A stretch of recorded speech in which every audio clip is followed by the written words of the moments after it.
The head coach of the Super Eagles, Eric Shell, has released his final squad ahead of the 2025 Africa Cup of Nations. Now, there have been notable omissions from the list of 28 players. Wolverhampton Wanderers striker Tolu Arokodare and Udinese goalkeeper Maduka Okoye were cut out from the initial 54-man provisional squad. Well, Shell has opted for 2018 World Cup goalkeeper Francis Uzoho and Samson Spor striker Paul Onuachu.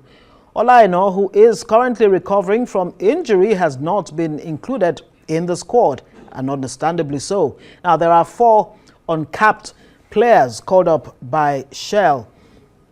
Meanwhile, 10-time Africa champions, the Super Falcons of Nigeria, have remained the continent's best women's team in the latest FIFA ranking released on Thursday.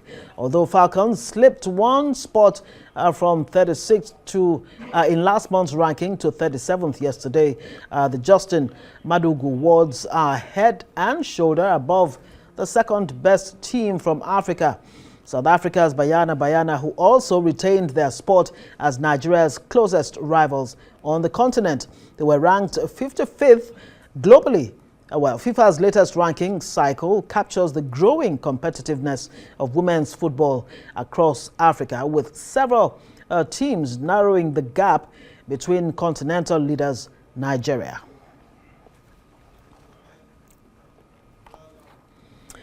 Well, joining us now to take a look at the Super Eagles team list and the expectations for AFCON 2025 holding in Morocco is Godwin Dudu Orume. He's a sports administrator and analyst. Thank you so much for joining us on Newsnight. Well, I mean, the Shell's list is what we're discussing tonight. But let me ask you about Falcons. I mean, how impressed are you about Falcons' performance and, of course, their ranking in Africa? Very quickly, before we get into it. The Falcons. Yeah,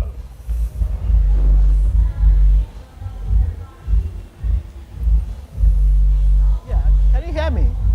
The Falcons are a team to... Yes, I can hear you.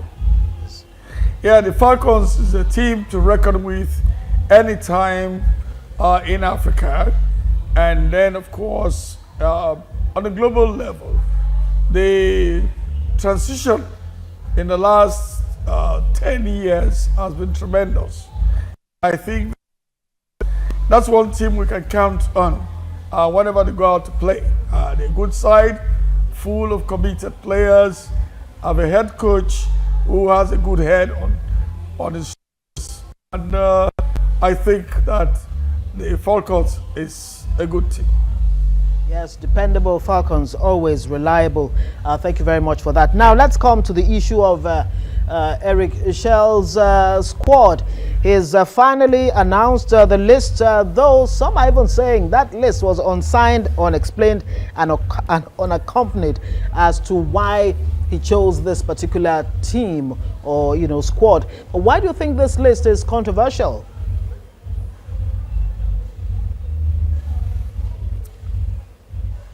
The Super Eagles list will always be a controversial one. And that's because there are many interests and interests outside football. And that's quite unfortunate. And because of that, there is a tendency to look at any team list with some suspicion, some apprehension, and misgivings. But as far as I'm concerned, the coach really does not need to explain to us. He should explain to his employers, the custodians of our football, the NFF, if they are satisfied with what he has done and take responsibility for the decisions he's made, so be it.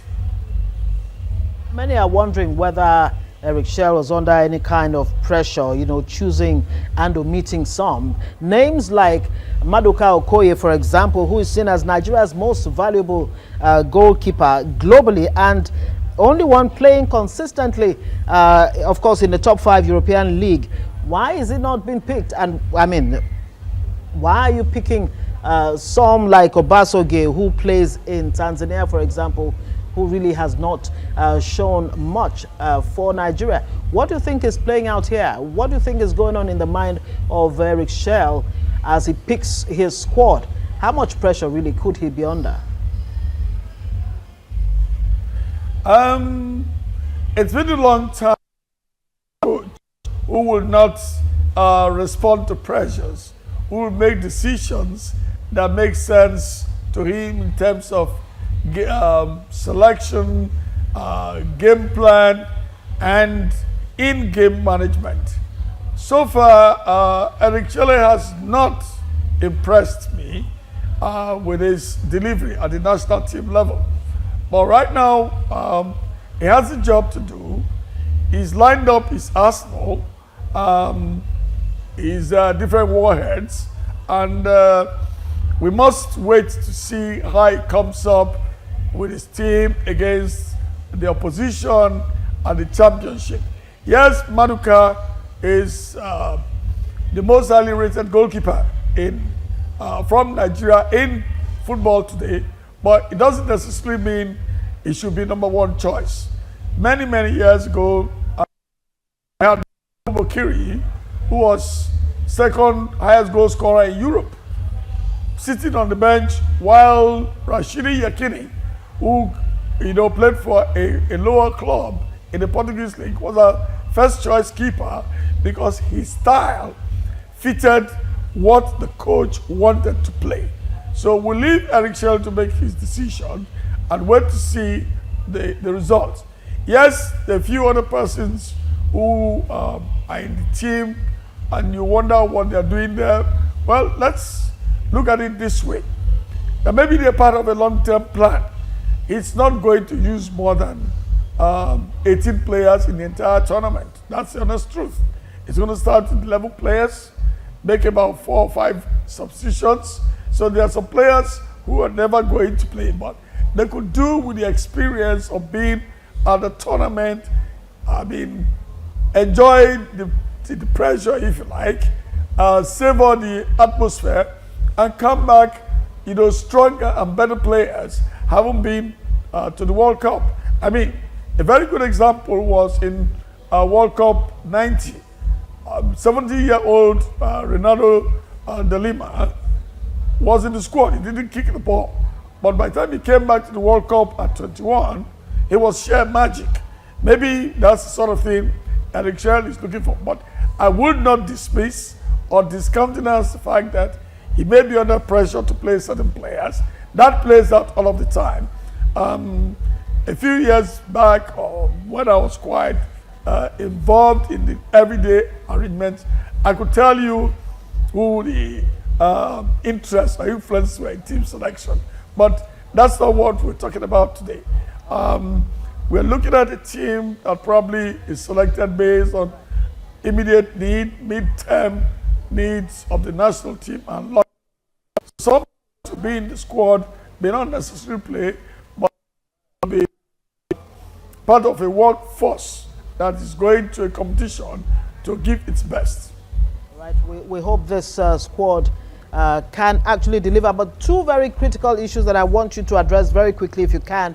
Schell's unpaid 3 months salary, and of course the fact that there is no Nigerian that will be officiating at Morocco. Look, Egypt has 6 officials, Algeria 5, Morocco 5, Nigeria 0.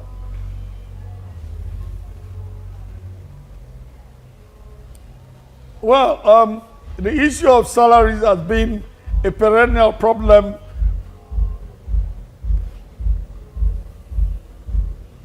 Apologies if they're speaking into your ears, but very quickly, yes, go ahead very quickly, please. Yeah, the issues of salary is unfortunate, but it's been a perennial problem, a recurring decimal in our football, unfortunately. I hope that this is the last time we'll hear that. As to our officials not being at the Cup of Nations, that is not a surprise. It's not the first or the second time. Well, they just don't have it. That's what it says. And they don't call them for continental club games, which means that the referees football the Football Referees Association must go, do some soul searching, look at the mirror and see why they are not being called up. It's quite an unfortunate thing, but what you don't have, you don't give. Dr. Dudu Orume is a sports administrator and analyst. Thank you very much for joining us and, of course, your insights tonight.